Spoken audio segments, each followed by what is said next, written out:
Welcome to I Am Living Legacy, where Black stories breathe and legacies live. I'm your host, Dr. G, and this is our soft, sacred space, a place where everyday voices hold extraordinary truth. Here, we gather the lived wisdom of our people, life lessons, joys, grief, resilience, and love, passed down through generations. In a world that has worked hard to erase our histories, this is our resistance. We remember, we speak, we carry forward. These stories are not just memories, they are maps, they are mirrors, they are medicine. So settle in, take a breath. You belong here.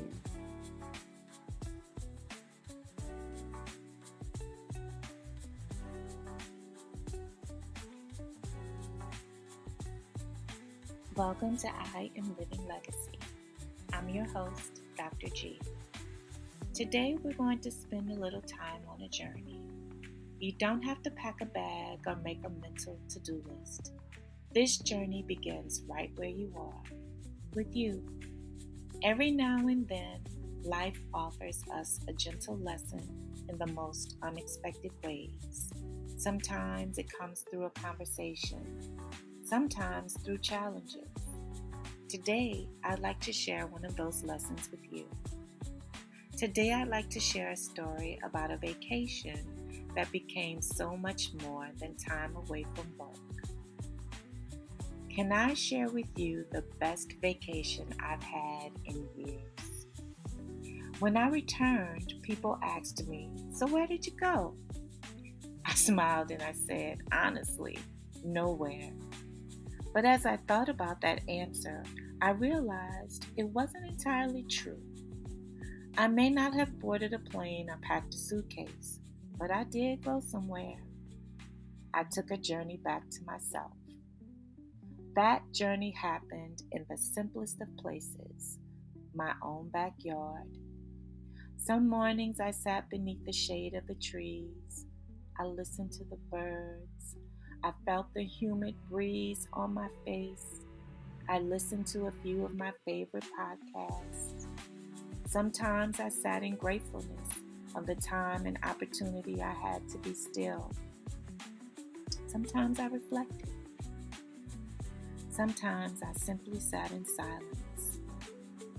Nothing spectacular happened, and yet something extraordinary was happening within me. I was remembering what it felt like to simply be. Now I want to say something that's important.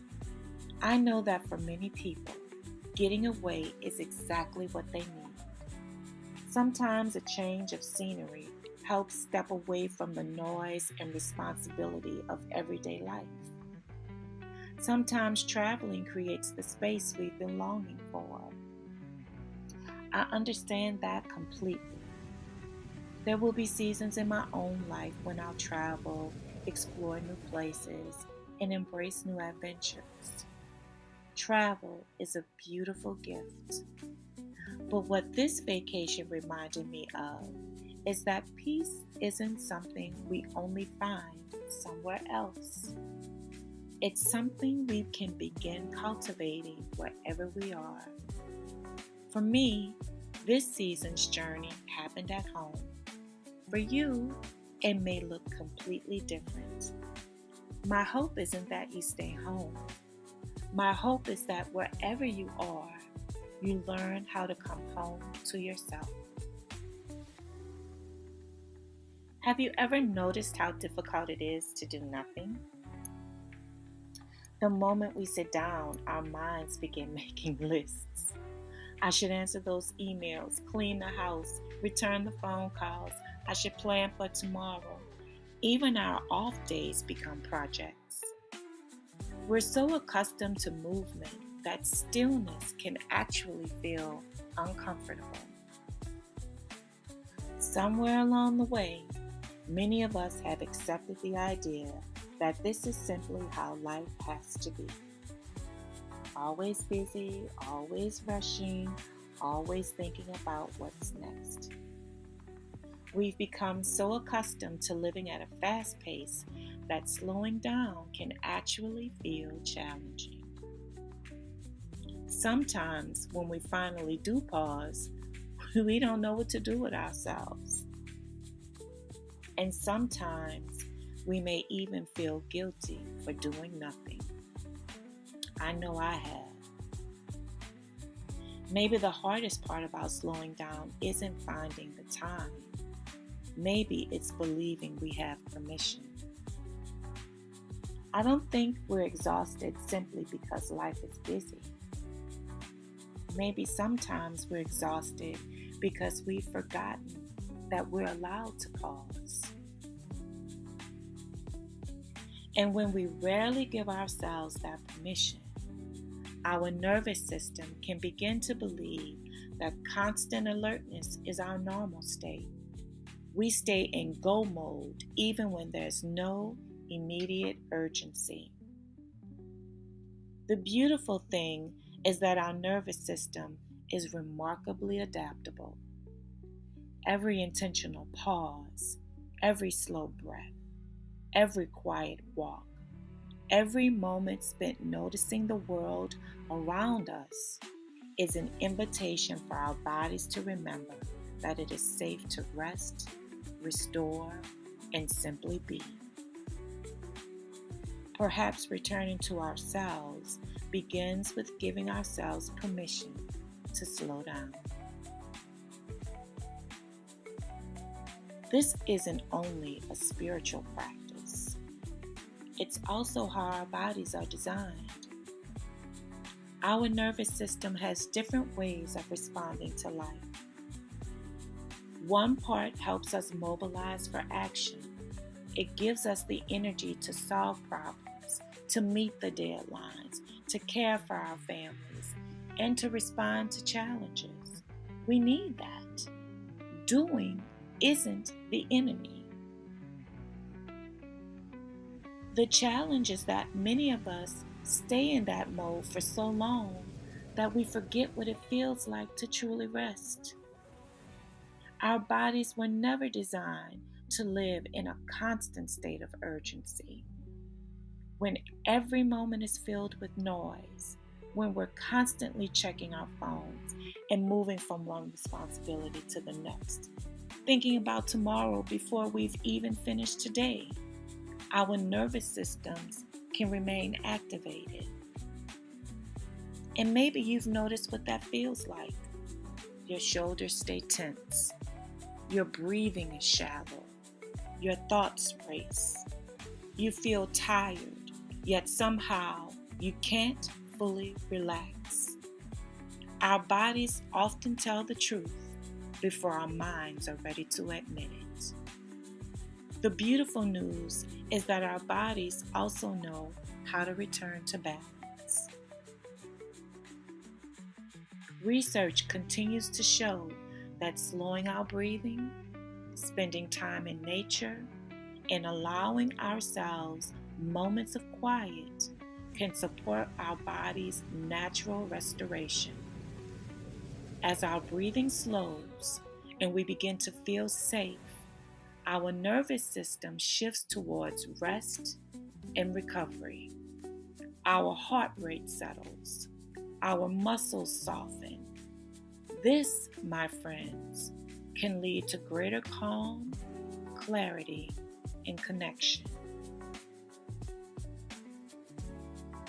Perhaps one of the most beautiful things about this is that it's helping us better understand why simple practices like slowing down, breathing deeply, and spending time in nature have long been recognized as pathways to healing and renewal. Stillness isn't wasted time. It's restorative. This isn't laziness. It's biology. And perhaps it's also grace. As I sat beneath those trees each morning, I wasn't trying to accomplish anything. I wasn't working toward a goal. I wasn't checking another box. I was simply paying attention. The movement of the leaves, the warmth of the sun, the quiet. I realized something that has stayed with me. My vacation wasn't about escaping my life. It was about giving my nervous system permission to remember that life isn't meant to be lived in a constant state of urgency. It wasn't becoming someone new. I was returning to someone I hadn't spent enough time with, myself. And maybe that's the invitation for all of us, not to stop doing, not to give up on our responsibilities, but to remember that doing is healthiest when it's balanced with being as often as we can.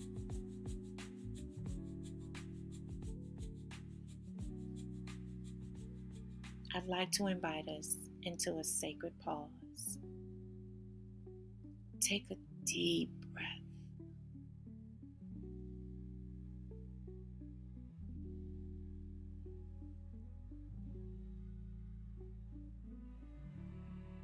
Wherever you are in this moment, driving, working, walking, sitting quietly at home, surrounded by family or friends, or simply alone with your thoughts, I hope you'll give yourself permission to pause.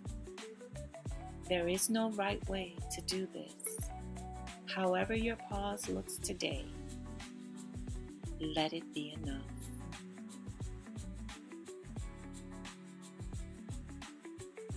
You don't have to chase the horizon to discover something beautiful.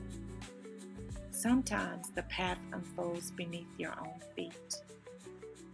Sometimes healing waits on the porch, beneath the trees, inside an unhurried breath. The longest journey is not measured in miles. It's measured in the quiet distance between who the world asks you to be and who you have always been. May this pause remind you that you matter too.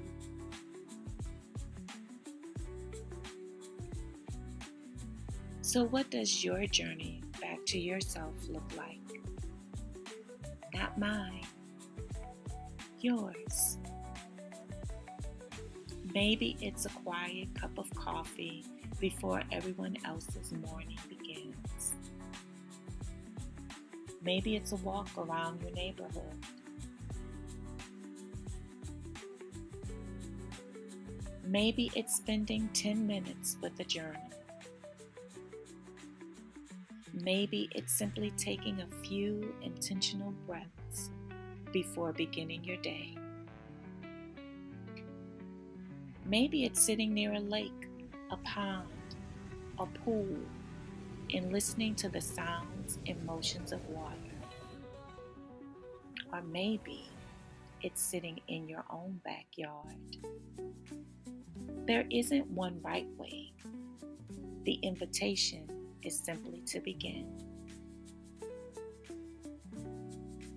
This week, don't wait for the perfect vacation. Don't wait for retirement. Don't wait until life finally slows down. Choose one small moment every day to return to yourself. 5 minutes, 10 if you can. Step outside. Leave your phone behind. Take a walk.